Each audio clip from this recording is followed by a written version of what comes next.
Preparing for initiation, Rule 8, the Chakras, Guidelines for Traveling the Spiritual Path, according to the teachings of Alice Bailey, commentary by Dr. Lisa Love. And as I always say, these are rules for Group 7, the Probationary Disciple. And this is the 8th of 14 rules found in the Alice Bailey book, Initiation Human and Solar, that those who are connected to Bailey's Group 7 Probationary Discipleship stage are meant to follow. These rules are only recommendations, but if followed, they'll help you along the spiritual path to have fewer difficulties as you progress. Remember, it is important, as much as possible, to not skip steps and to do the inner work to make sure you are walking the talk. So this is actually a very short rule to explain. The rule is, when the disciple nears the portal, the greater seven must awaken and bring forth response from the lesser seven upon the double circle. But as we're going to see, it's much more involved to explain what this particular rule means. So the commentary that Alice Bailey's book gives is quite long, and my commentary to explain the greater seven and the lesser seven is going to be longer as well, meaning this is going to be a longer than usual video. So let's get started. The commentary from Initiation Human and Solar, pages 200 to 203. This rule is a very difficult one, and one which holds in it the elements of danger for the man who undertakes too early to tread the final path. And remember, this book was written in the early 1900s when the male pronoun was all that was used, so don't get triggered off by that.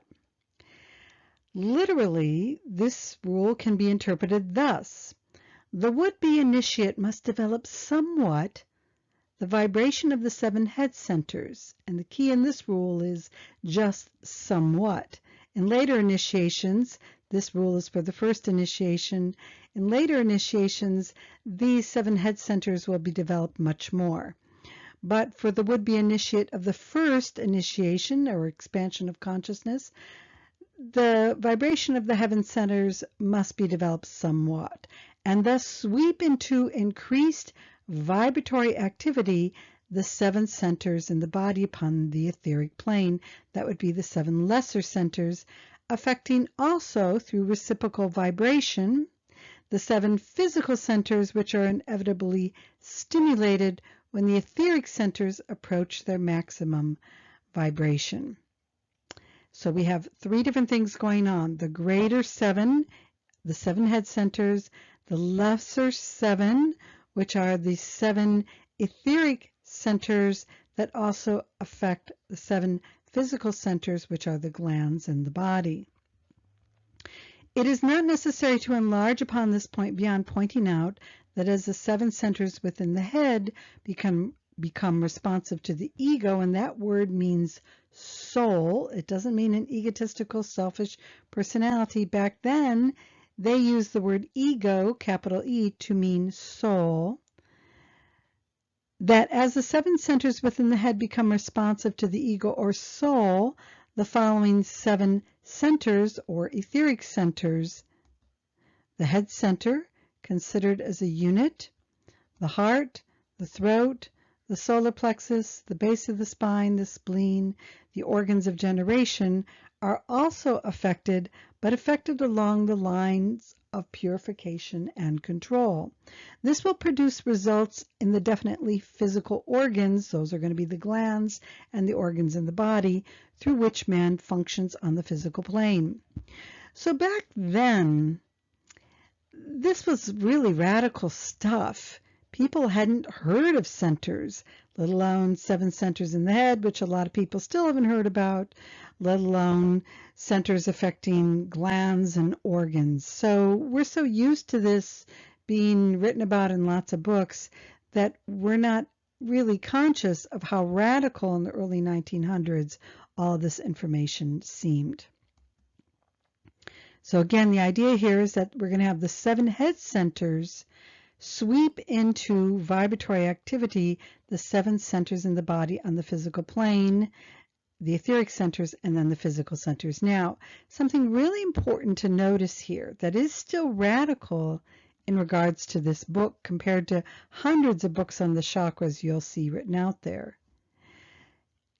In this rule, we hear that the 7 centers in the head have to begin to awaken to cause the 7 etheric centers that so much of us are used to hearing about to awaken.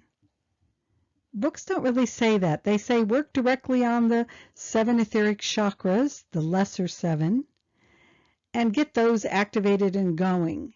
And this rule is going to say no, no, no. Work on the 7 centers in the head awakening, and they will in turn awaken the etheric chakras and the 7 physical centers. That's something really important to notice in this rule. So again, at the time this book was written, 1919, the idea of chakras was very new. Few people were aware of them. I've kind of already said this. And even fewer people today know what the greater 7 are. Many of us know what the lesser 7 are. Few of us know what the greater 7 are. As for Bailey's interpretation of what the lesser 7 chakras are, there is one difference from what most people list as the 7 chakras in our modern times. Now, the rule says the 7 centers with the head center basically together. That is the Sahasrara and the Ajna center, or the head center, and what some people call the third eye center. Bailey has a different understanding of what the third eye is, but in this graphic they have the Ajna center as a third eye center. But basically the head center and the Ajna center are one unit in this rule.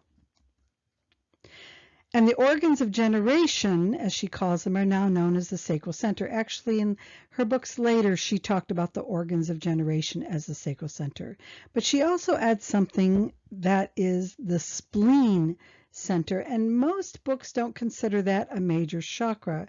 Instead, they now separate the Ajna center and the head center as 2 separate chakras. So most people would perceive the lesser 7 in Bailey's book as being the head center, the Ajna center, the throat or Vishuddha center, the heart or Anahata center, the solar plexus or Manipura center, the sacral or Svadhisthana center, and the root base of the spine, Muladhara center. So there are some slight differences in this rule. The Ajna and the head center are considered to be one center. The sacral center is the organs of generation, and the spleen is added in. And that would be a good investigation. If you want to take it up, I'll probably take that up at some point myself, as to why back then the spleen was considered a major center and also would have been considered in these rules part of the lesser 7. So now we're going to go back to actually reading what the commentary on the rule in the book Initiation Human and Solar, pages 200 and 203 says. Furthering reading the commentary. In illustration, man can then transfer consciously the creative fire and energy from the organs of generation, that would be the sacral center, to the throat, or through the conscious control of the heart, produce suspended animation of the physical body. This is not achieved through what is called Hatha Yoga practices or concentrating the attention upon the physical organs, but through the development of the control by the inner God who works through the head center and thus dominates all else. The applicant to the first initiation on the probationary path, therefore, will bend all his energies towards the development of the spiritual life, which development will be the outcome of right thinking, meditation, and service. Through deep study of all there is to be known concerning energy and its focal points, he will coordinate his life so that the life of the spirit may flow through it. This study can only be safely undertaken at present in group work and under the guidance from a teacher. The pupils will pledge themselves to permit no experimentation in their lives and no careless trifling with the fires of the body. They will simply apply themselves to a theoretical comprehension and a life of service. So there is a lot to unpack here. First of all, we see that there is something talked about as the transfer consciously, the creative fire and the energy of the organs of generation to the throat. And Bailey is the only one that I know of in the books that she put out who talks about the transfer of the chakras. And we will talk about that a little bit more as well. The other thing you see is a comment on the conscious control of the heart produces suspended animation of the physical body. Now, this refers to higher yoga practices beyond the first initiation, where the yogi or yogini is able to actually consciously stop the heart and put the body into what may seem like a comatose or even dead state, and then consciously reactivate the heart and restart the body up, so to speak. And I'm also a student of Paramahansa Yogananda, and he is somebody that was considered to have done this, and people say that they observed him doing that, consciously stopping his heart and starting his heart again. In fact, they say that when he died, quote, of a heart attack, he actually had announced to everybody that he was going and then seemingly died of a heart attack, which they would say meant that he simply decided to consciously stop his heart and go after he'd consciously said goodbye to everybody there and just didn't start it back up again. He just left at that point. So those are very high practices.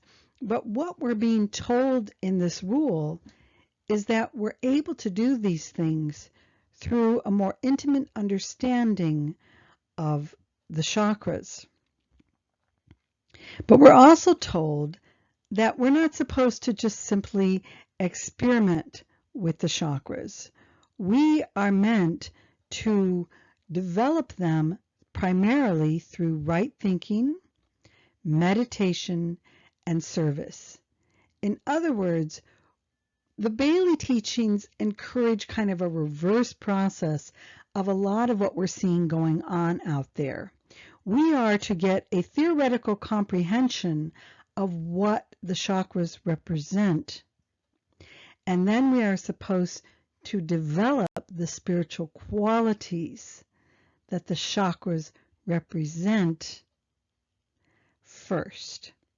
So, for example, the heart chakra develops compassion. So we're not just simply going to awaken compassion for everybody by just focusing on the heart chakra. Some of that can be activated and stimulated if we focus on the heart chakra, but the problem with that is so will all the cleavages and problems and difficulties from having a closed heart, or having hatred in the heart, or any of the complications. So if we awaken a center, we awaken everything that is in that center, good and bad. We want to try and purify the center first before it's awakened. That's why these rules exist. They are trying to guide us in the right way. There's 14 rules. This is rule 8. They're trying to guide us in the right way so that when the centers or chakras are activated, we don't have a lot of difficulties with that. So by practicing loving kindness exercises, there's a Buddhist practice on loving kindness, or by practicing compassion for ourselves and others, we help activate the heart chakra in many ways more effectively than by focusing directly on the etheric center. That's why the rule tells us in the commentary that they don't want us experimenting, in our enthusiasm, which aspirants, which is part of Group 6 aspirant, and probationers, Group 7 probationers, and these rules are written for probationers, we tend to be excited. We tend to be enthused. We want to be on the spiritual path. We want to learn to become enlightened. We want to help other people. So we dive in there in a naive way, and we tend to dive into things that cause us to experiment before we're ready, before we're really educated. And these rules are encouraging us, and the commentary on it, not to do that, not to have careless trifling with the fires of the body. Now, the rules aren't saying that there aren't some people out there who have extensive understanding of the chakras, extensive understanding of how this whole process works, that we could find and could teach us something. But those people actually are few and far between. And at the level of the probationary path, we're probably not going to be having a lot of discernment in our mental body. We're not going to have a lot of right thinking. We're going to have mixed motives in our approach to the spiritual path. We're going to want it truly to serve others, but we're going to want it also mainly to serve ourselves so we can be a spiritual somebody. There's a real mixture of motives going on still in the probationary path here. So we want to be careful. And we want to take time to understand things so that we can even understand who's a teacher that really knows something or doesn't, that will teach us how to trifle with the fires of the body, but hopefully in a more careful and truly scientific manner than in a careless way. So again, the idea of the transfers of the chakras 100 years later is still fairly new. We don't see it talked about in a lot of books. It's out there in some books, usually by people that know the Bailey system and have written books, but it's still not spoken of a lot.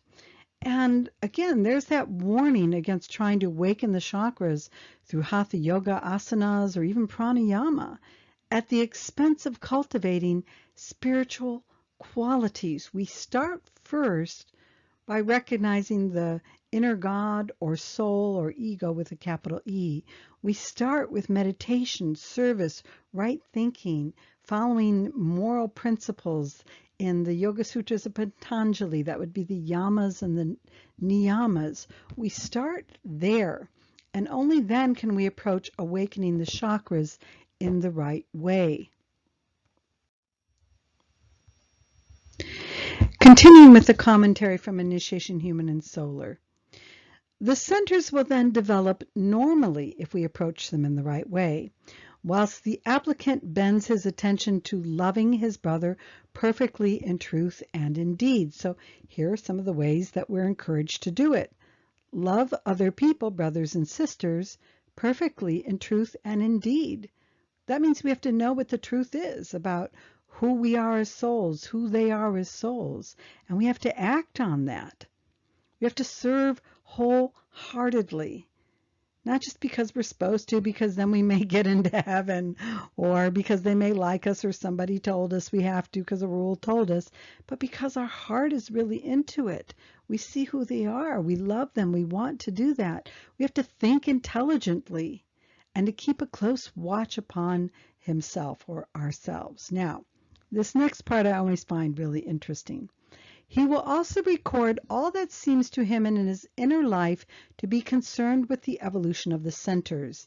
This record can be surveyed by the teacher, comment made, deduction sought, and the quota of information thus gained filed for group reference. In this way, much knowledge can be stored up for use. Now, imagine that, not just as a probationer, but even at other initiations. Imagine keeping a close record every day, every night, let's say you do that, of what happened during the day. Was there anything that happened in association with the centers? If so, we recognize that. So for example, if the lesser seven is ruling of the sacral center, and it's not being guided by the greater seven. The sacral center has to do mainly with pleasure. Well, so we just gave in to the impulse that day for sex, for shopping, for food, for nicotine, for alcohol, whatever it was. We just gave in to that pleasure impulse because we just felt like it. We didn't sit there and ask, are we giving into this from a higher spiritual place? Is the greater seven guiding us to eat this kind of food? Is the greater seven, that soul, that inner God within, is that telling us to succumb to this pleasure? Or is the lesser seven saying, just go for it? That's always the battle between the lesser seven and the greater seven.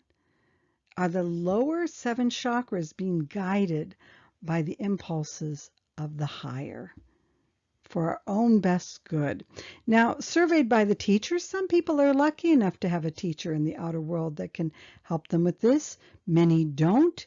And so that teacher can also be your own soul that is guiding you and speaking to you, especially through meditation or through dreams or in these various ways. The applicant who misuses knowledge, who indulges in such practices as breathing for development or concentrating upon the centers, will inevitably fail in his endeavor to reach the portal of initiation and will pay the price in his body by the appearance of insanity or neurasthenic conditions and various physical ills. Now, this doesn't mean that we should avoid work on the centers or pranayama or even asanas. It's not saying that those things have no value or relevance. Even Alice Bailey, in her books Discipleship in the New Age, there was pranayama exercises given. The point is that we do these things after we've done the spiritual purification processes first. That's the most important thing, because otherwise, if we focus on the centers and we awaken them or stimulate them, all the unpurified junk within those centers is going to come out, and we're going to have to clean it up. And it may not reach the point of insanity, but it may reach the point of a lot of emotional disturbances, confusion. People have spontaneous Kundalini awakening, and it's quite difficult. Again, why are these rules given? They're given, as I say at the beginning of every rule, to try and help us travel the spiritual path in the way that will really serve us and give us the least amount of problems and difficulties. And that's what's being emphasized here as well. So we try to allow the centers to develop normally by doing the things that we need to do: love others in truth and in deed, serve wholeheartedly, think intelligently, keep a watch on ourselves. That's the way that we attempt to do this. And we can also add that practice that's encouraged to, as much as possible, pay attention. I've had the opportunity to speak the truth today. Throat center, Vishuddha chakra. Did I say it in a compassionate way, including the heart chakra? Or did I just bludgeon other people with the truth? Critical throat chakra, divorced from the heart chakra. Or did I become too afraid? Diminished, not functioning heart chakra. Was I too afraid to speak the truth? Throat chakra, that I know. So that's why we want to learn about the chakras. We want to learn about them. The rule commentary says that, so that we can start to observe what's really the condition of our chakras.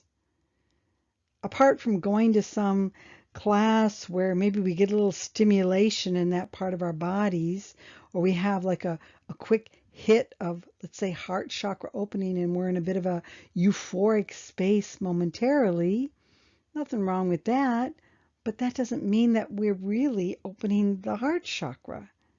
It just means it had a little stimulation.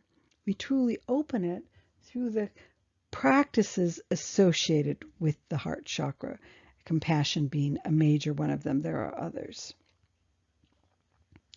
And again, the discouragement from jumping into then pranayama, hatha yoga asanas, etc., concentrating on the centers, trying to awaken the kundalini before we really know what we're doing and before we've done the necessary purification work through psychospiritual practices. Okay, having said all that, we are told that we need to start educating ourselves on the chakras and what they are. We can get the mental information. So the rest of this video is going to try and say what are the greater seven and the lesser seven. Now, so much information is out there already on the lesser seven. This video isn't really going to go into that. But not much information is out there on what is the greater seven. So I am going to try and go into some theories or ideas about what those are. So keeping these warnings in mind from the text, let's examine the greater seven and lesser seven, primarily the greater seven, more closely. Beginning with the greater seven. Earlier in the book, Initiation Human and Solar, the greater seven is described as existing in the head. And our seven centers of force, this is a quote, seven centers of force which are linked to the other centers in the body and through which the force of the ego or soul is spread and circulated, thus working out the plan. And that's pages 30 to 31 in Initiation Human and Solar, that quote.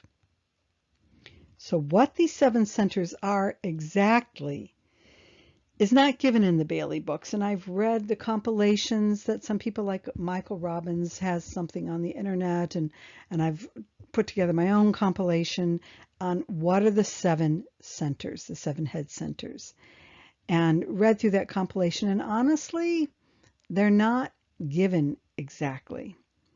So this video is going to speculate on what they might be. For starters, it is important to note that the rule indicates that the greater seven is what awakens the lesser seven. And again, those are the chakras that most people these days are familiar with. We've talked about some of the distinctions given in this rule, especially regarding the spleen. This is the reverse of what most popular books on the chakras state. They imply that slowly the lower chakras, lesser seven, awaken, and then the head centers do. And this rule is saying, no, no, no, it's the opposite. The head centers have to awaken, and then they will slowly awaken the lesser centers. I've said that many times now. This rule could be implying then that developmentally over time, as the consciousness expands, the head centers are activated, and they then in turn, through a process of transfers, lift the lower chakras upwards. In short, consciousness must expand before the chakras can open. That's the most important thing that you'll see in the Bailey books. The consciousness must expand first. So what are the seven head centers? Now, three that are mentioned in the Bailey books are fairly well known, and they are the crown center, also known as the head center, or the Sahasrara. The Ajna center, some people call that the third eye chakra. Third eye is something different in the Bailey books. And the Alta Major center. More and more people know about the Alta Major center, but a lot of people still don't. So of these three, the Alta Major center is not as well known. But it is significant, the Alta Major center, in that it is the chakra that helps explain what the text is talking about, the commentary on this rule, when it mentions the conscious control of the heart produces suspended animation of the physical body. What is that about? Well, if we study the Alta Major center, and I'll explain it more in a moment, we'll understand what that's about. Because this suspension has to do with entering something known as samadhi. And it is the Alta Major center that helps to trigger off the beginning stages of samadhi. Now, I'm not going to get into what is samadhi and the various kinds of samadhi in this particular video. That would just take way too long. But I will explain why the Alta Major Center is a part of that process. So here we go with that. To begin with, these three head centers form a major triangle, or if we want to go into Christianity, we would call this the Trinity. So we have the Father, the Son, and the Holy Ghost. The head center acts as the Father. The Ajna center acts as the Son. Why is that? Because in the Hindu system or the yogic system of the chakras, this is the Kutashta center, the center of Christ or Krishna or Krishna consciousness. And then in the yoga system as well, the Alta Major Center is associated with what we would call the Holy Ghost or Holy Spirit.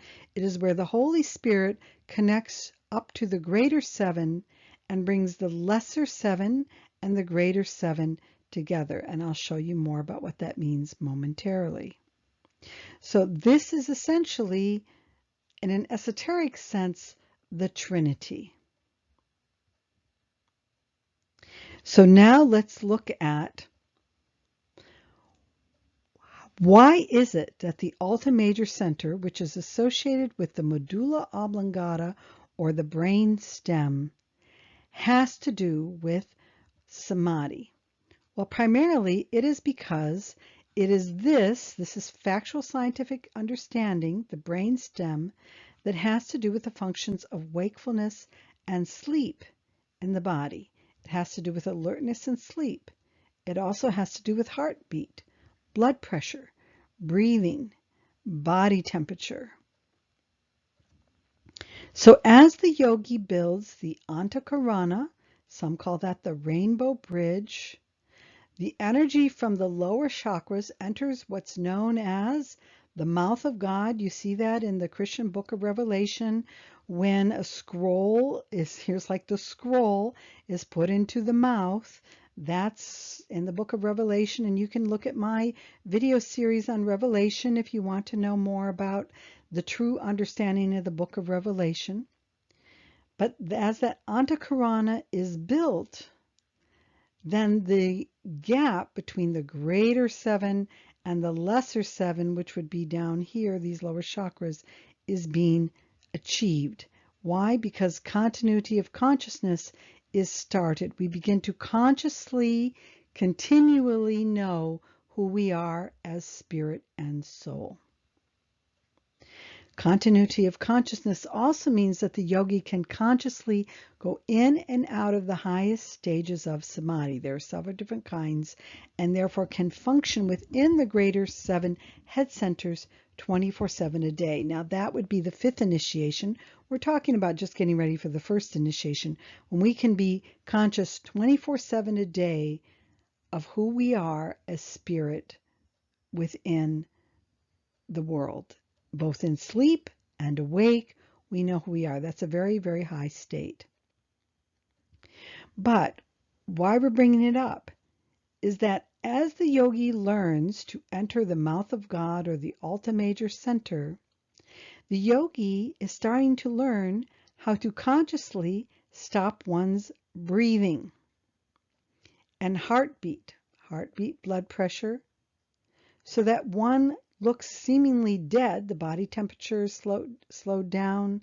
The heartbeat doesn't seem to exist. The blood pressure is low or gone. The breathing is stopped. So the person seems dead. They seem as if they can die and then consciously bring themselves back to life over and over again. In fact, when we talk about what happened to Jesus on the cross in the Christian tradition, what we're really seeing there is his ability, despite the pain that he's in. You're not killed by having nails in your hands or nails in your feet or just lying there on a cross. That's not what kills you. He wasn't even killed when his side was punctured by a sword. you're killed over slowly starving to death, or through the trauma of hanging up there, or slowly bleeding to death. But if you're a yogi, you can make yourself look dead rather quickly. You can stop your breathing. You can stop your heart. You can get off that cross relatively quickly by acting as if you're dead, and then being so seemingly out of it and unconscious that when your side is pricked, there's no response. When they, stab you in the side, there's no response, and the guard says, yeah, he's dead already. Take him down off the cross, and they take you down. And then you can heal your wounds and restart your heart and bring yourself back to life. That's what you can learn how to do when you get far enough evolved in these practices. But we are a long ways from that. We're just trying to near the portal where we can take the first initiation, have the first expansion of consciousness, the first enlightenment experience that helps us even understand that we are factually soul and immortal beings. We're not yet having enough mastery to build the resurrection body that happens at the fifth initiation. We're just starting out. So the 3 chakras that are confirmed to be 3 of the greater 7, again, are the head, the ajna center. Those are both talked about as being the head centers in the commentary and the rule. The head, the ajna, and the alta major centers. Those are confirmed in the Bailey books. What are the other 4? The Bailey teachings do not tell us. So what I've done is I've researched various yoga texts to give us some clues. So I'm going to give us some ideas here. So, for example, I found something known as the Bindu chakra. And here is where it is said to be located at. Bindu means point or drop. Here is the point. Here it's turned into a drop in the illustration of it. It is a point before it opens and a drop after it's opened. And when it opens, it releases something known as amrita, which is the nectar of immortality. It's also known as the fountain of youth chakra. And where is it located? It is located where the occiput and parietal bones meet. And it's connected to the hypothalamus and is said to regulate hunger and thirst. It's interesting. Jesus is talking about I hunger and I thirst, or I thirst, basically. So, there's another clue there going on for us about these higher yogic practices. When Jesus was on the cross, he says, I thirst. And they thought, okay, thirst, give him something to drink, put a little sponge to his mouth. Could be that there's something else going on there. The activation of the Bindu chakra brings about tremendous creativity and vitality. Why is it that some people accomplish so much? Why is it that they're able to sleep so little? Why are they up at night, etc.? Well, in yoga practices, that's because the Bindu chakra is said to be active. When it's not active, there's a lethargy there. When it's overactive, it's said in yogic text that it brings about hyperactivity and heightened anxiety. So somebody that has got those things going on may be having the Bindu chakra being activated, and it may just be activated too much. So now I'm going to try and show you exactly where it is. So we have this particular parietal bone and this particular occiput bone. Sorry, I have trouble saying these things sometimes. And then we have where they join, which in yogic text is about right here. You can look at that picture yourself and see exactly where they join, but it's about right there. Now, if you press on the spot, look for it on your own head. you can feel where those bones join. If you press on it, you'll notice something. It'll either feel really hard, or it'll feel tender, or it'll just feel kind of just soft. The idea here is to try and help it be just kind of naturally soft. And again, we're not meant to, at this point in the video, work on opening the Bindu chakra. We're just trying to get that information about where it is, and you can do that and you can find it. Now notice how that is different than where the Alta Major Center is. That is a little lower. That's more down, not where the bones meet. It would be more down where the head seems to end and join up with the neck. The throat chakra is actually lower down. The throat chakra is more in the middle of the neck.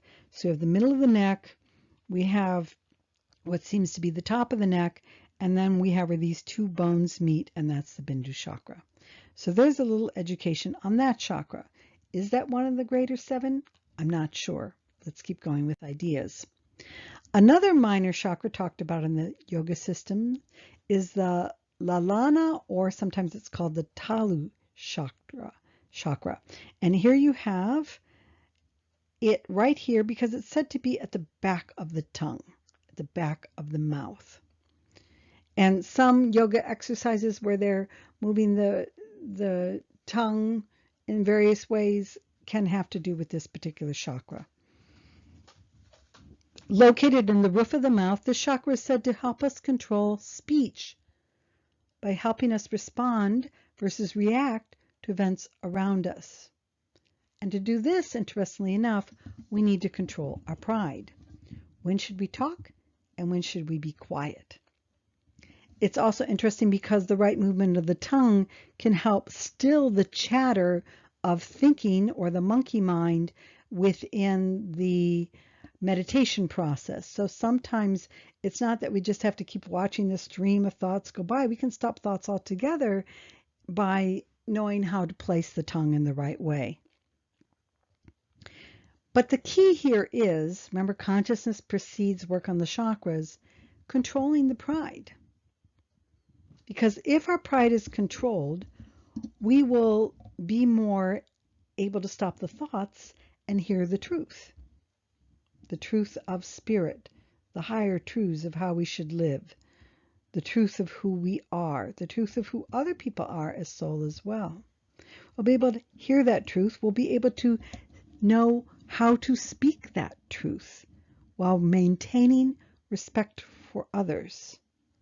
Now, that doesn't mean that you can't be very clear and to the point and help destroy falsehoods with your speech. We are meant to do that, but even there, we're meant to do it with a certain level of timing and precision so that the truth breaks through. We don't want to cause resistance or anger or reaction in other people. We want the truth to break through. And that means, again, we have to control our pride.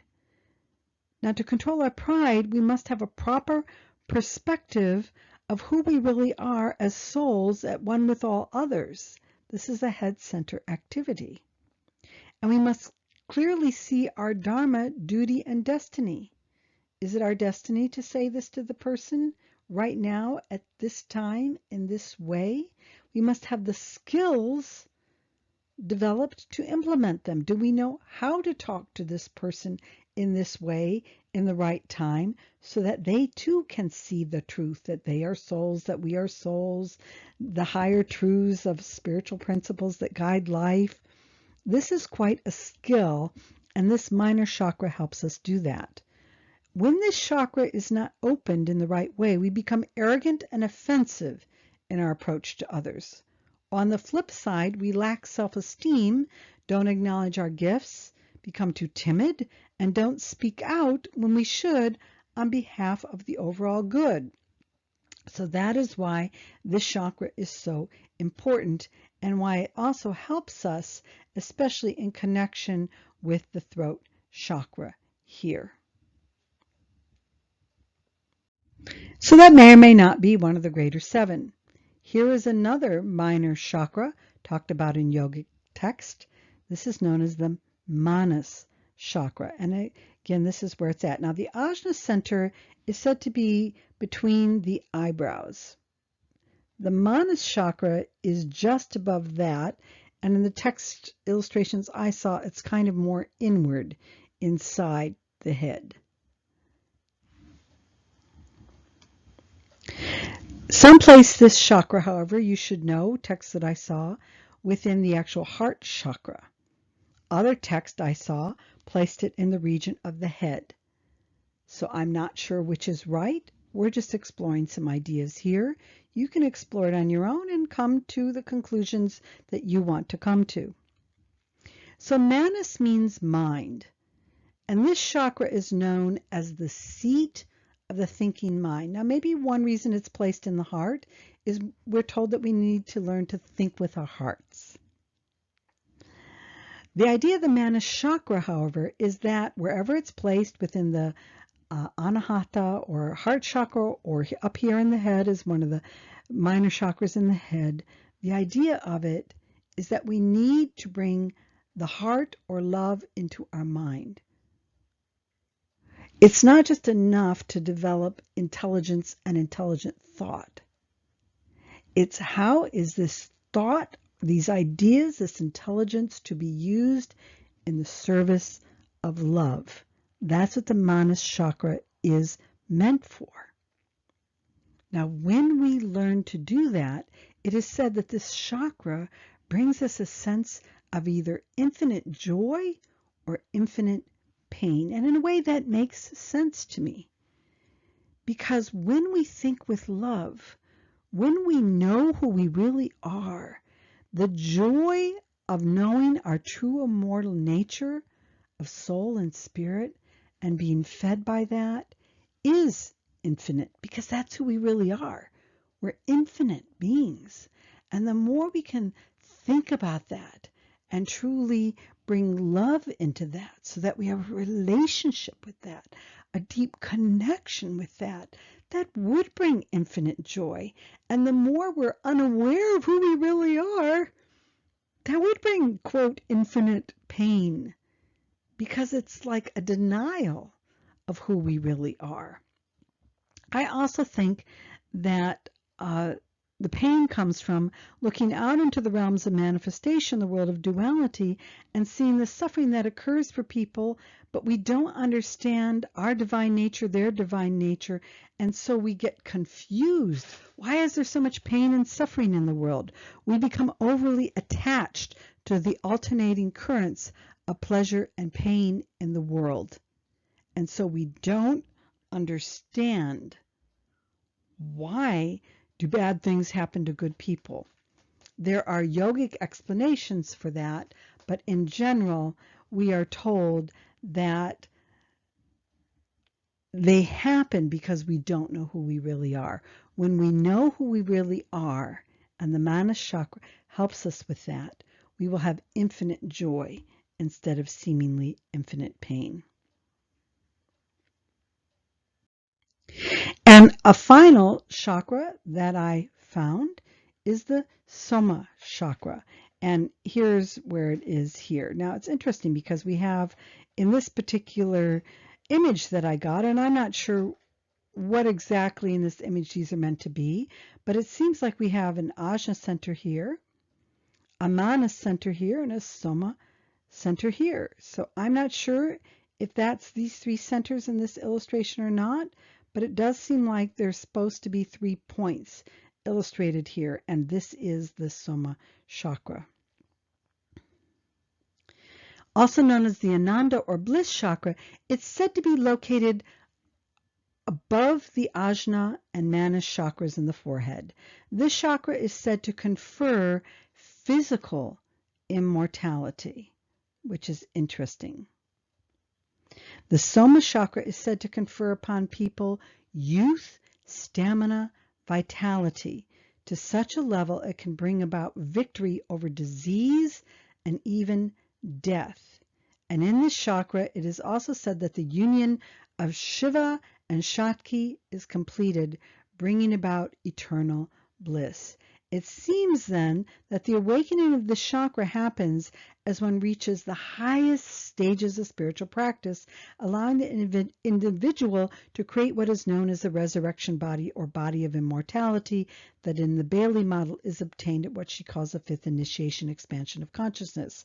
And it also seems to be related to the Bindu chakra because this chakra has the Amrita that then somehow or another is also used. This creates vitality as well, can create hyperactivity if overstimulated, that also is then taken up into the Soma chakra and helps us achieve that youth, stamina, vitality, and even physical immortality here. So could these be the greater seven? Skip the throat chakra, that is more the lesser seven. But could these be the greater seven? The Alta Major, the Bindu, the head chakra, the Soma, the Manas, the Ajna, and the Lalana or Talu chakras? Maybe. Or, so though the information on some of these minor chakras from the yoga system are interesting, the Soma, the Manas, the Lalana, etc., it's fascinating to examine the Kriya Yoga system. So here is a chart from the Kriya Yoga system, where we discover 7 head center points that create a cave in the center of the head.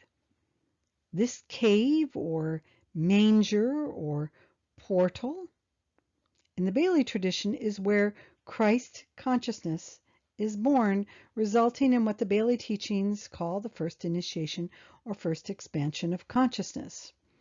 We also see that this Christ consciousness born could be called Krishna consciousness or Buddha consciousness or Kutashta consciousness.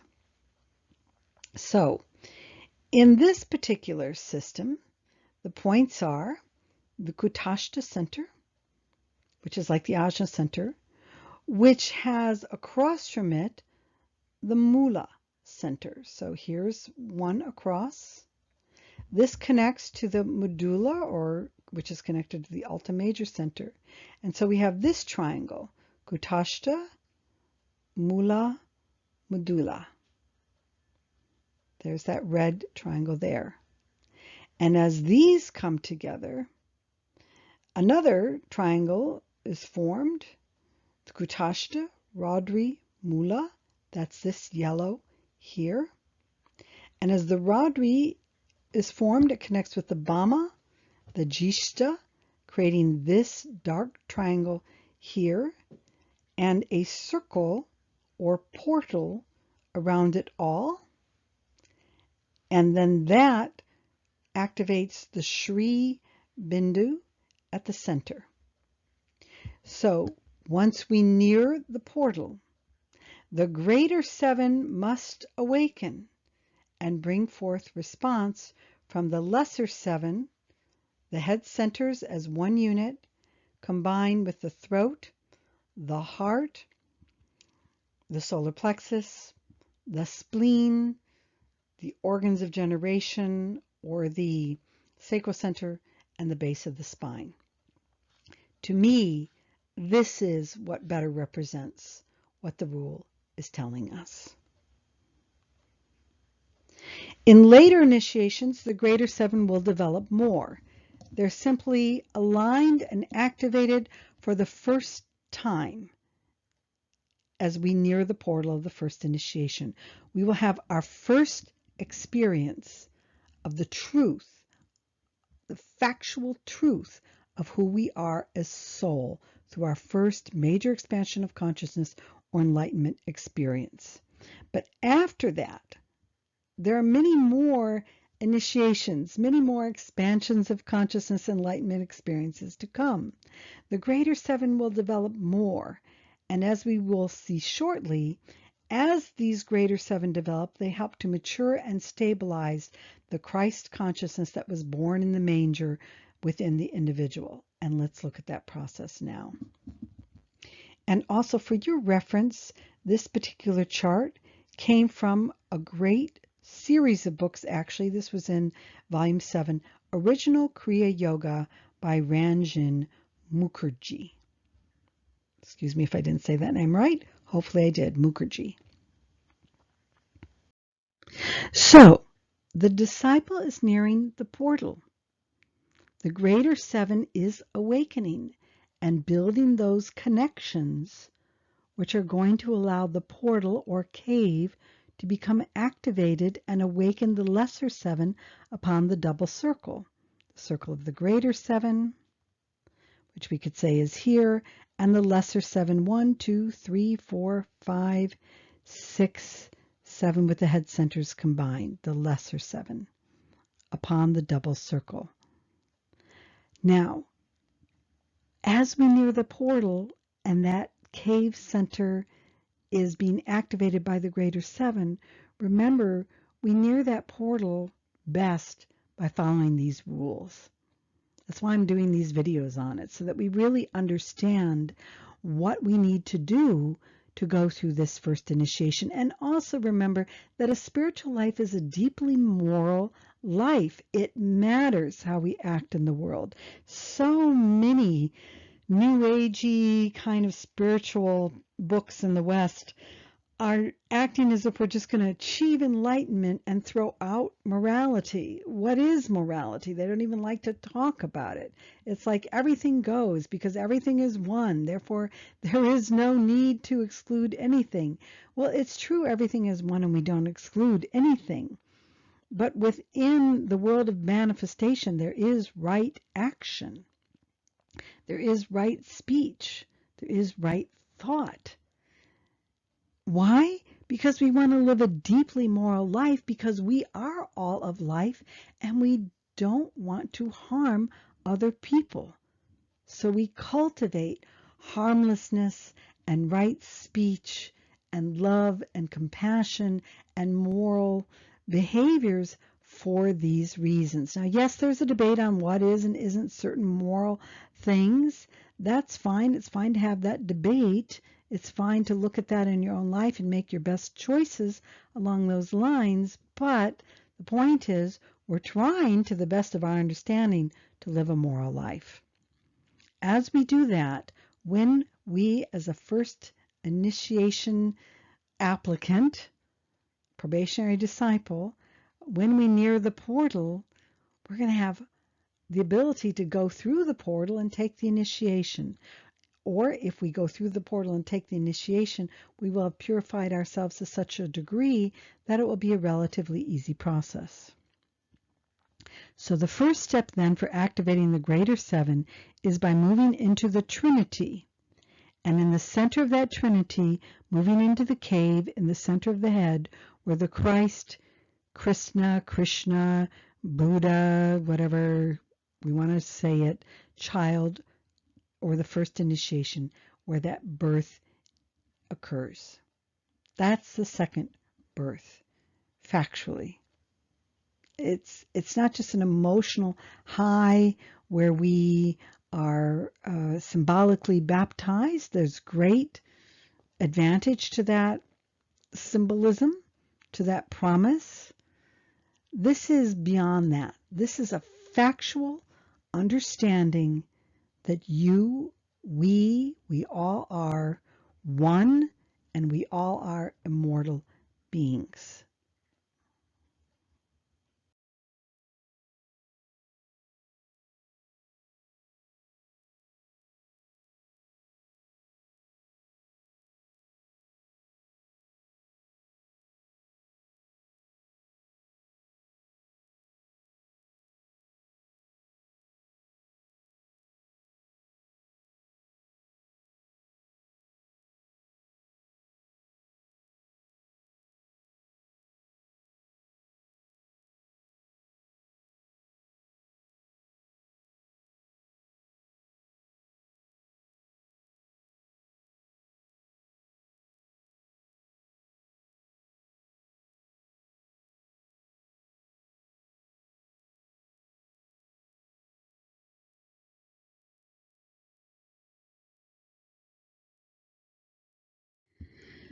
So, we've neared the portal. The greater seven is awakening. We're in the cave.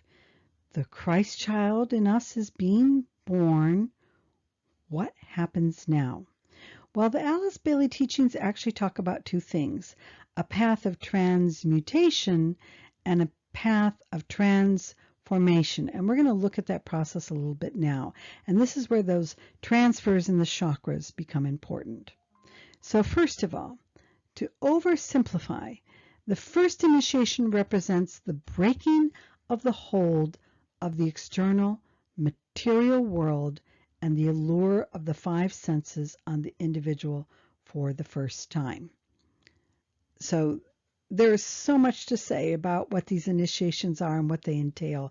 So just saying it in a sentence is a gross oversimplification, but I'm trying to break it down to its essence. When you go through the first initiation, you know, as I've already said, for a fact, who you are as an immortal soul. You know as a fact. It's not an idea. It's the difference between knowing that Mount Everest is out there and having literally climbed to the top of Mount Everest. This is not an idea. This is a realization. You know it to be so. You know that there is such a thing as Mount Everest. You've seen it. You know what it's like to climb to the top of Mount Everest. You've done it. There is no way anybody can dispute it. Other people may not have seen Mount Everest and they don't believe it exists. That's never going to matter because you know that it's there and you know you climbed to the top of it. You just know it. You've realized it. So because of that, when we look out into the world of the five senses, you open your eyes and you look, you see, you touch, you taste, you hear, you smell. You just know that this isn't the real world. This is like a movie, a motion picture projected out there. It's not real. Now you try to tell that to some people, they'll think you're crazy. They'll want to put you in an insane asylum. Why? Because there is no such thing as Mount Everest to them.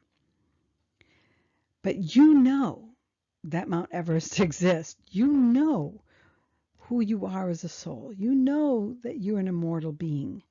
And you look out there into this world and it looks different to you than it did before.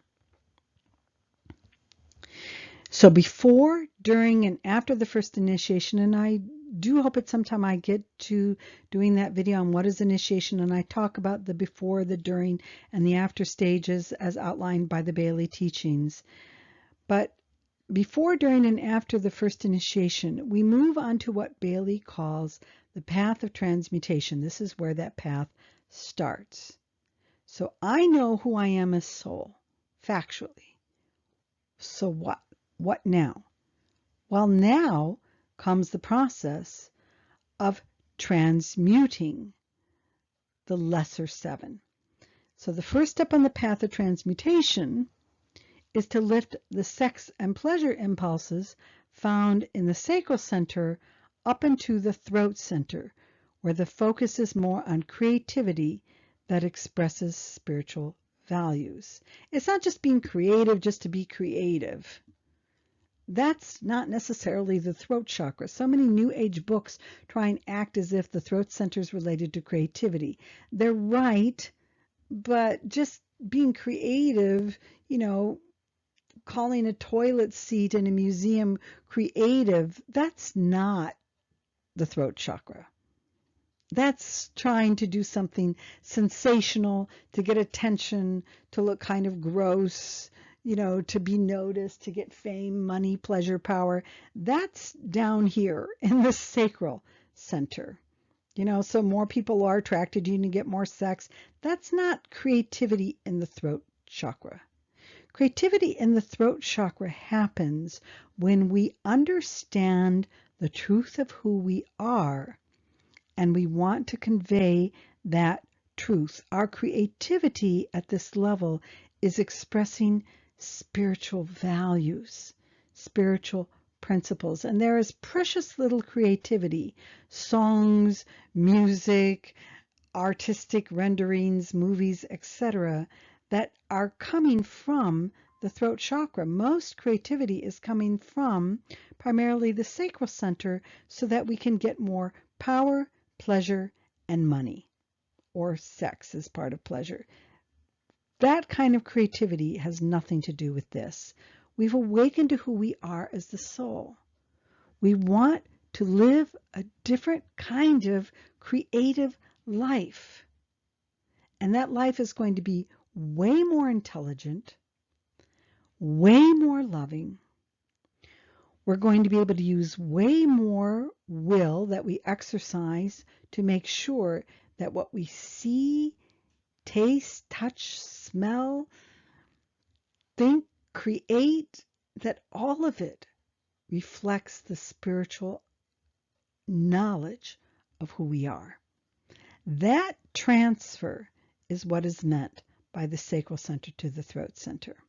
Why? The throat center has to do with truth more than creativity, with being able to know the truth, to see the truth. That engages the ajna center. They call that third eye here. Again, in the Bailey teachings, the third eye is not the ajna center. It's something else. It's basically the cave that we've just talked about. But we want to be able to create, to reveal to others the truth of who they are as soul. That's what this transfer is about. That is part of what happens during and especially after the first initiation. We are trying to make that transfer a reality in our lives. And what that means is pleasure and sex as we normally relate to them, they're just not going to be as appealing. Not because we're supposed to be celibate or practice brahmacharya because we're in an ashram somewhere and they told us we need to do that, or we're monks and nuns and they say that's what we're supposed to do. That's putting the cart before the horse. The horse is the consciousness. Once we've had the realization of who we are, the consciousness has been awakened, there is less appeal to have sex all the time. Sex is going to be influenced by the seventh ray, which rules the first initiation, which has to do with rhythm. And I may have a slide on that later, but it's something that we're just going to do naturally. We feel loving impulse towards our partner, we'll engage in that. We do it according to a certain rhythm. Or maybe we don't even feel like sex at all. Maybe it's just been so sublimated that we're far more interested in other things that we're creating and doing in the world. We have greater discernment. We don't just want to have sex with any old person out there. We want to really know who that person is. We want to know what that's going to lead to if we engage in that way. We're far more conscious here. That ability to make that transfer is all about completing the first initiation.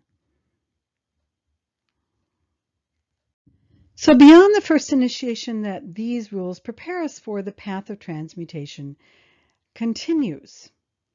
And again, I'm really oversimplifying what these initiations mean. So here's an oversimplification of the second initiation. And remember, the greater seven are going to continue to become more and more active as we keep going through the other initiations. But here at the second initiation, another transfer takes place where the energy of the solar plexus center is lifted into the heart center. And what does that mean? Well, some of the things that happen at the second initiation is that our emotional reactivity dies down. Why is that? Because the solar plexus center has to do with power and my investment in myself, my investment in my ideas, in my position, in my needs, in what I'm wanting at the moment. And if you're threatening that, I'm deliberately being dramatic in my tone of voice, if you're threatening that, then I'm going to act out because you've hit my pain body, to use an Eckhart Tolle phrase, and I'm going to tell you what the truth is. I'm going to make you see things my way. I'm going to influence you so that I have power over you and my needs are met, etc., etc., etc. When we get to the second initiation, we're not doing that. We'll do it a little bit because we're not perfect here yet. We don't have mastery yet. But we're going to be really conscious of those reactions, and we're going to really be working to try and clean them up. Did I really have to get on that person that way? What triggered me off? What is that? Is that my past? Is that my childhood? Why was I so angry? Does it really matter if that person gets my ideas? So what? Maybe they're not ready. Maybe they don't care. Maybe I've got the wrong idea and I need to look at it another way. In fact, I'm just kind of laughing, and I'm saying that I think a sense of humor happens more and more at the second initiation. We lighten up here, and we lighten up into more love for other people. Love becomes the priority, not love so that we become neglectful and we let stupidity and we let ego, in the lower sense, egotistical tendencies, not in the higher sense of the ego as soul. We let those selfish tendencies run rampant in ourselves and others. We're not saying that. That's not really love. A lot of people think it is. We're saying that maybe I need to respect other people's needs too. Maybe I need to learn how to say things in a more loving way. Maybe I need to put myself first a little less and make room and space for others a little more. And in fact, that has to do with the idea of group consciousness that the Bailey teachings talk about, which is expanded more and more at the second initiation. It's one thing to say we love all people, but there's that saying, I love humanity, it's just the people I can't stand. We have to work to not have that be true. We have to love humanity, and we have to learn to not only stand other people, but to understand other people and to love other people, to respect their needs as much as ours, and to, with wisdom and greater maturity, learn how to use our gifts and talents more humbly in service to the whole. That's a lot of what the second initiation is about, as the greater seven is now trying to lift the solar plexus into the heart chakra. Now, as these transfers are made, it doesn't mean that suddenly we don't have a base of the spine, Muladhara, or a sacral center, Swadhisthana, or a Manipura solar plexus chakra. We do, but they're infused in a different way. So that is the path of transmutation, where we're lifting them. The path of transformation is then where we infuse these lower chakras with different energies. I'm not going to talk about the path of transformation here. I was going to. This video is already getting too long. Maybe I'll do that in a separate short video later. But first we have to lift by becoming aware, and then we have to transform after we become aware these lower chakras. Right now we're just simply lifting them. We're kind of saying, wait a minute, wait a minute, wait a minute. But later we'll say, okay, now do this, do this, do this. Be this way instead. That's the path of transformation. So by the third initiation, where the greater seven is now pretty much in control of the lesser seven most of the time, a third transfer starts to take place. Now the energies of the base of the spine are lifted up into the head centers. What does that mean? Well, again, to oversimplify, the third initiation, which in the Bailey books, interestingly enough, is considered really the first major initiation. The first and second initiations are considered minor, so the first major initiation is the third initiation. What the third initiation reveals is that the mind is increasingly able to be held steady in the light. We are continually able to reside within the greater seven, up here within the head centers. The greater seven are now ruling the manifest world. This is the unmanifest world, and our realization of it is now ruling increasingly the manifest world, that we wake up in the morning and we use our five senses, seeing, hearing, tasting, touching, smelling. These are increasingly being ruled by our realization of the self that we are. Spiritual values and principles are dominating our lives. We are naturally being motivated by love. We are increasingly capable of exercising the will over our lives so that everything we do, and when we achieve mastery of that, that's like the fifth initiation. We're at the third initiation here, but that our minds are increasingly still and informed by spiritual thoughts, speech, and they are being exercised for the most part in service to others.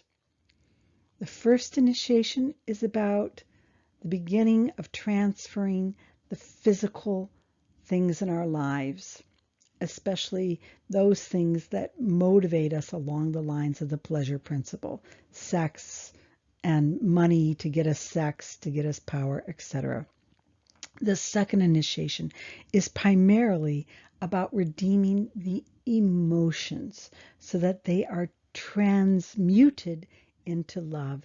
And the third initiation is about primarily transmuting the mind, clarifying the mind so that we think correctly along spiritual lines, so that we perceive spiritual truths accurately, that we live by spiritual truths, that our thoughts are always thinking spiritual thoughts, that our speech is speaking spiritual speech, and we're living in general a spiritual life. So that's the path of transmutation and the three different transfers that are made according to the Bailey teachings. Wow, you made it. I hoped it would be an hour. It looks like it's going to be about an hour and 15 minutes, but that's about at my goal. And I told you this is going to be one of the longest and hardest videos to explain, but I hope you did enjoy it. And if you did and got a lot out of it, then I encourage you to help me. I do all of this for free, but as we all know, it's not easy to live in the outer manifest world for free. So I would love to be able to do this more full-time. Instead, I have a full-time job and I do this on the side. But if you want to help me get to the point where I can do this at least quarter time, half time, help me write these books and do these videos. And when you do, I reward you. I give you copies of charts, books, and an inside look into our process and what's next. You can do that by becoming a patron. Here's the address. You can visit the website for more info. Here's the website. You can subscribe to this YouTube channel so you know when new videos come out. Some of them, like this video, took me a long time to put together. This literally was months in the making before I even got to the recording to get the right information and I really care about these videos as I'm doing them. I hope that you see that. And I always like to give credit where it's due. This video was created and narrated by me, Dr. Lisa Love. The Pure of Heart music that you hear is licensed for use from royalty-free-meditationmusic.com.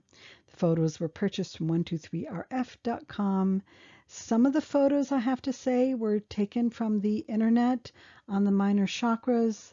I'm hoping that will be for common use for educational purposes. Thanks for watching.